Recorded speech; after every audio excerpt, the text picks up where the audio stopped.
You've been lied to by the one thing you thought was your greatest strength. And today, we're going to expose the deception that keeps you grinding but never winning. Look at your schedule. Look at your depleted energy. You're running a marathon on a treadmill and you're somehow falling behind. That exhaustion you feel, it's not a sign of progress. It's a signal you've been misled. We've all been sold a beautiful story, the story of effort, that your sweat is sacred, that your sacrifice is noble, that if you just push a little more, the universe will finally open its vaults for you. It's a myth, a dangerous, intoxicating myth. Throughout history, who did the hardest labor? It wasn't the rulers, it was the laborers. They built empires, but they never owned them. Right now, you might be constructing someone else's dream with your own vitality. Do you feel that quiet resentment? That sense the rules are unfair? They are, but you can learn to rewrite them. This isn't about working harder. It's about working with intention. The key isn't friction, it's physics. The key is leverage. Your effort is not a virtue, it's a currency. And you've been spending it on junk. We're going to dissect this cult of endless toil. We're going to examine the psychology that keeps you on the treadmill. We'll reveal why your drive is being used against you. Most people perish exhausted, holding a tool, awaiting a reward that never arrives. But there's another way, a path of calculated stillness. A way where you move less but command more, where you stop trading time for pennies and start positioning for true authority. To walk it, you must silence the part of you that seeks applause. You must be comfortable being perceived as idle by the masses, so you can be respected as a tactician by the few. The switch is in your perception. Flip it, and you'll never see labor the same way again. Let's start with your most precious and most exploited resource, your focus. Society tells you your attention is cheap, that it's a limitless well you should drain daily for your job, your obligations, your endless tasks. The mantra is give it your all. But who exactly is receiving your all? When you pour yourself out completely, you return home a hollow vessel. You have nothing left for your own plans, for observation, for strategy. This isn't an oversight, it's by design. A depleted mind is a compliant mind.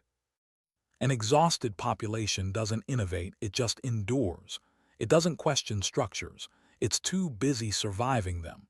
The great strategists of history knew this. A true leader conserves mental force. If you are frazzled, you make errors. If you are always reacting, you are predictable. Consider the most influential person you can think of. Are they hurried? Are they frantic over minor deadlines? Unlikely. They move with deliberation. They value space. That space is not a luxury. It's a tactical advantage. It's in the quiet where real plans are forged. When you're constantly in motion, your gaze is fixed on the ground. You cannot see the shift in the landscape. You cannot spot the opening. The hustle culture promoted everywhere. It's a narrative. It's the athlete being told the goal is to collapse at the finish line, not to win the race. It keeps the spectacle going for the spectators. You must guard your mental reserves like a treasure. Every unit of energy you expend must have a clear, strategic return.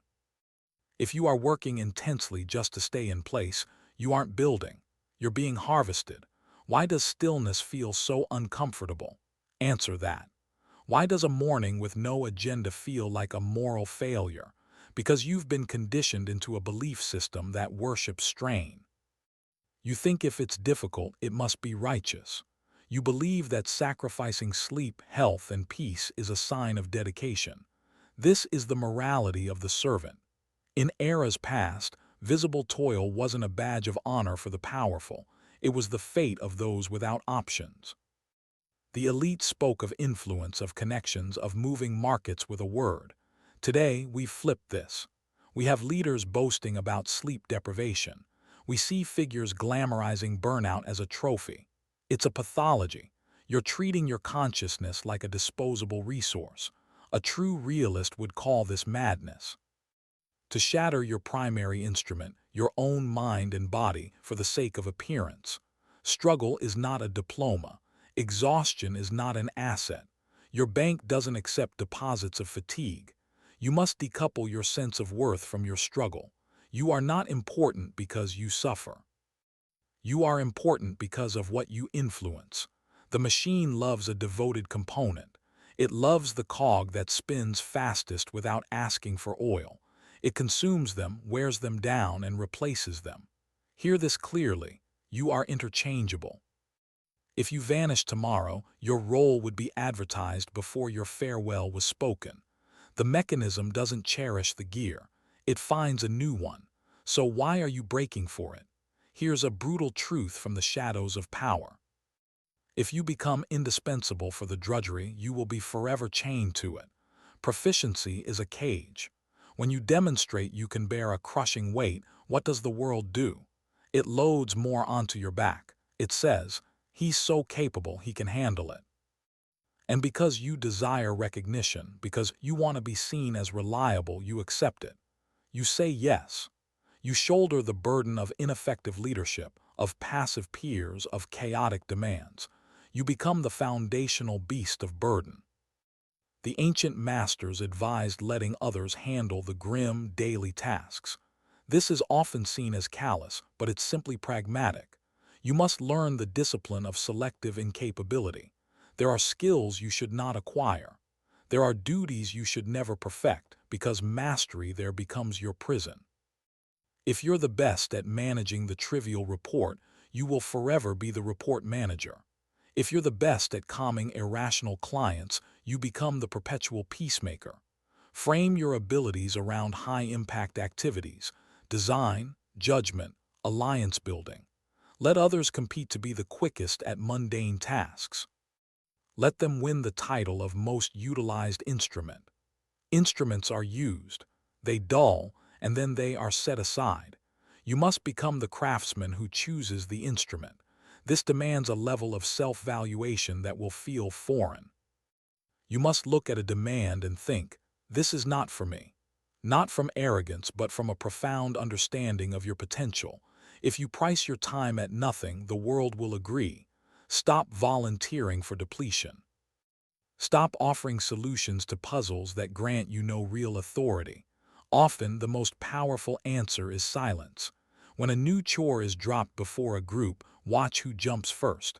The eager, the approval seekers. Stay quiet. Let the obligation land elsewhere. Consider the ancient parable of the storm and the mountain. The storm is pure, furious energy. It howls. It demolishes. It is the essence of relentless effort. It expends everything to reshape the land. The mountain is different. The mountain is silent, immovable. It doesn't fight the storm, it outlasts it. It redirects the wind. It defines the path of the rivers. Hard work is the storm. It's trying to solve every challenge with sheer output, hoping the obstacle yields before you dissolve. But the world is shaped by mountains. The mountain doesn't battle the storm head-on. It provides shelter. It becomes the landscape others must navigate. You've been trying to be a storm in a world of enduring rock. You're announcing your effort, displaying your energy, and you're being eroded by pressures you didn't anticipate. Pressures of bureaucracy, of trend cycles, of empty guarantees. You must learn to be the mountain. The mountain is observant. The mountain is patient. The mountain knows the most direct route is not always the wisest. Instead of laboring harder for a title, the mountain cultivates a relationship with the one who bestows titles. Instead of trying to outproduce rivals, the mountain redefines the standard of value itself. This is the core deception, the idea that input guarantees output. That 100 units of effort automatically yield 100 units of reward. This is a fantasy. In reality, you can exert 100 units of effort and receive 0 if your aim is wrong. Or you can exert 1 unit, a single introduction, a key choice, a stroke of a pen, and generate a 1,000-fold return. This is leverage. Leverage is the separation of action from outcome. The aim of your existence should be to detach your prosperity and your influence from your direct physical exertion. As long as you are compensated purely for your strain, you remain a tenant in a house you don't own. I want you to be the architect. The world doesn't pay for your sweat, it pays for your blueprint. Let's examine the psychology deeper. Why this addiction to constant motion? Because stillness is frightening. When you halt, you must confront your thoughts. You must feel. You must look at the life you've assembled and ask, is this all? Busyness is a sedative. It numbs the deeper questions. If you're sprinting, you don't notice you're on a track that goes nowhere. We wear overwhelm like a badge. I'm buried. I can't keep up. We say this with a strange pride. We're signaling, see me, I matter. But being necessary is not the same as being empowered. The essential worker is necessary. The system needs them. But are they the ones who shape the system? The true owner can be absent and the enterprise thrives. That is agency. You must break the addiction to mere motion. Many of history's pivotal thinkers spent years in retreat, removed from position, isolated, seemingly inactive. They weren't busy. They read, they reflected, they wrote. And from that quiet emerged ideas that steered centuries. Their greatest contribution sprang from contemplation, not frenzy. Your potential is buried under a landslide of notifications. Your insight is drowned in a flood of urgent nonsense. You must ruthlessly clear the clutter. Do fewer things but execute each with precision. A master archer draws the bow once. A crowd throws many stones. Who commands respect? The one who is calm, who aims, and who strikes true. Be the archer. Picture a grand cathedral. Countless workers are on the scaffolds. They are carving, lifting, sweating. They are the builders. They are laboring. In a secluded chamber, one person studies a parchment. They are not sweating. They are not straining. They hold a quill. They are the designer. The builders are paid for their hours. The designer is paid for the vision. When the spire is complete, the builders move on. They must find another stone to cut. The designer's vision is immortalized in stone. The lie of hard work whispers that if you build enough, you will become the designer. You will not. You don't graduate from laying stones to drafting visions. They are different realms entirely. They demand different minds. To become the designer, you must cease identifying with the material task. You must stop finding pride in the weight of the rock. You must start pondering the purpose of the wall. What is the purpose of your life? Are you just placing stones from a pile you were given? Or do you have a parchment of your own? Most live by a borrowed script, the script from school, from media, from expectation. Get credentialed, find a role, acquire debt, retire, fade. That is a script for a functionary, not a sovereign being. The designer questions the purpose. The designer asks, why this arch here? What does it support? The designer understands that circumstances, people, and emotions are all material. A master doesn't complain the stone is rough. They select the right tool to shape it. You need to find your tool. What is the leverage you ignore?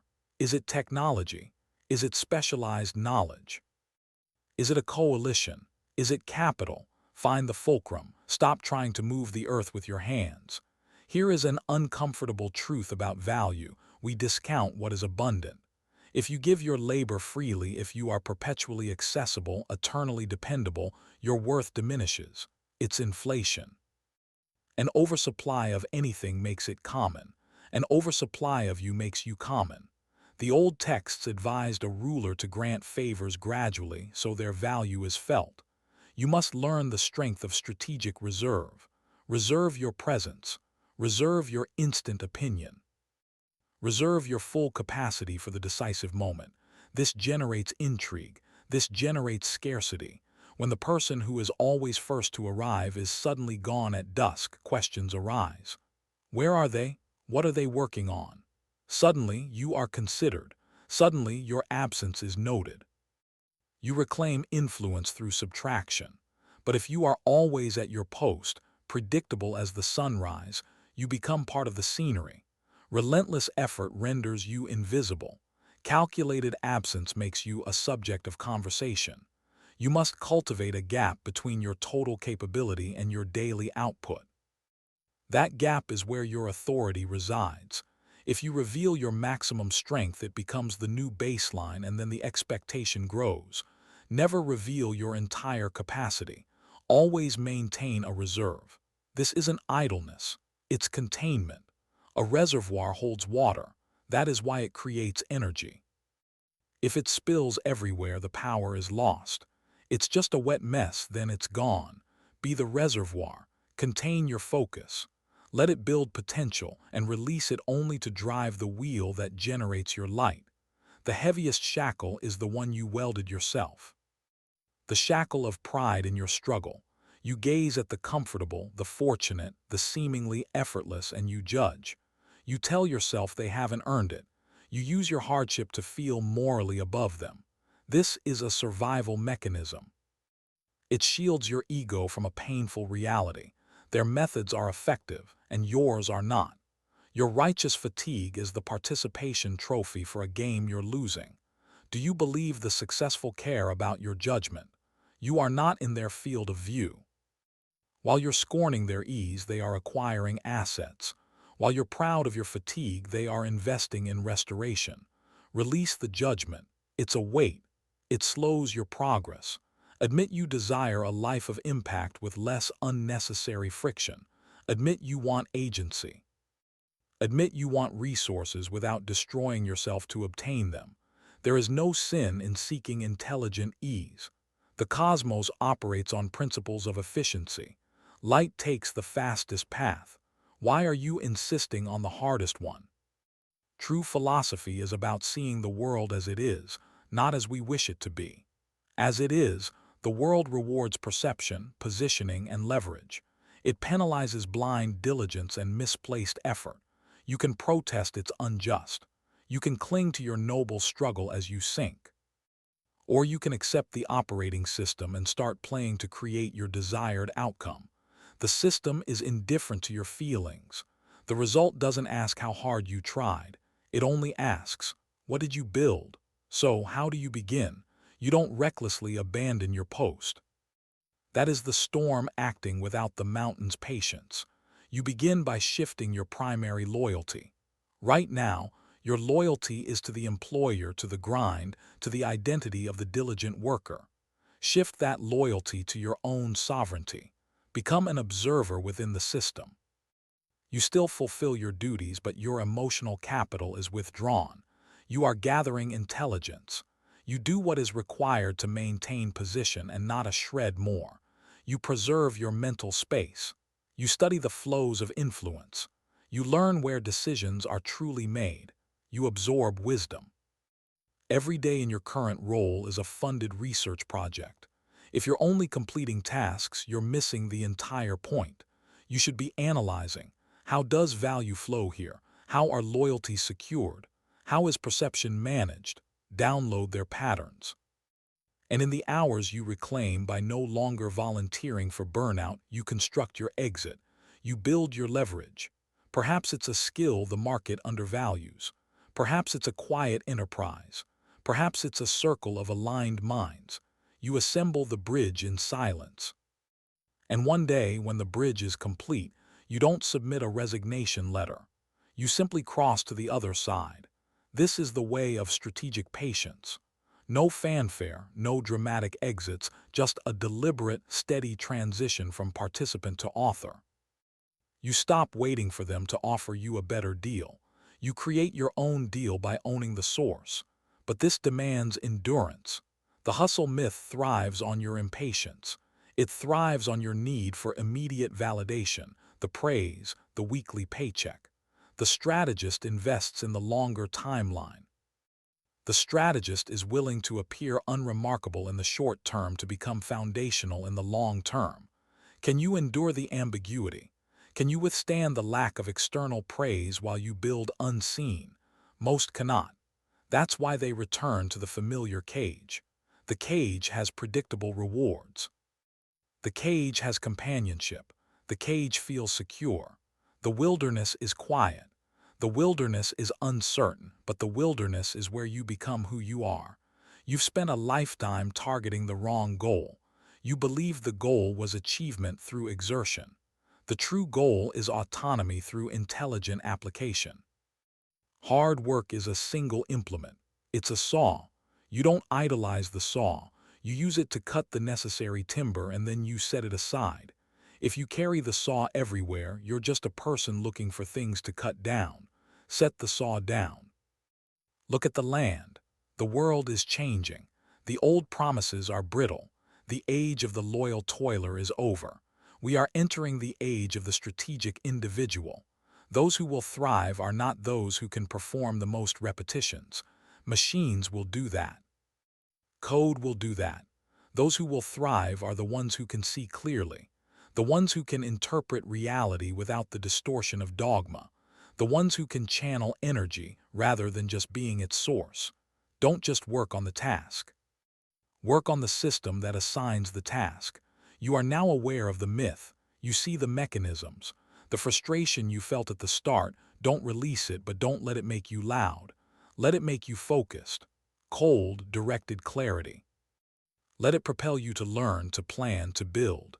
You are finished being the raw material. You are ready to become the designer. But heed this. The moment you step off the treadmill, the moment you pause to think, the old program will lash out. It will try to induce guilt. It will label you lazy. It will try to pull you back into the familiar rhythm of consumption and depletion. This is the final trial. If you can withstand the pressure to conform, if you can stand in the quiet without faltering, you will perceive paths hidden to others. You will see the way to your own creation. But seeing the way and walking it require different tools. Tools not found in common instruction. Tools that are often kept obscure for a reason. Because if everyone held them, the entire stage would need a new play. If this has shifted your perspective, understand this is merely what can be shared openly. Deeper layers exist, insights into patterns of influence and mind that cannot be fully explored here in this space under these constraints. The public square has its limits. If you're still listening, you're different. Please like this video if it resonated. It genuinely helps winds of thought reach others seeking this dialogue. But if you wish to go further to access the extended conversations and unedited frameworks, the path is through joining the community. There, we map the complete territory. Most will not take that step, and that precisely is what makes the difference.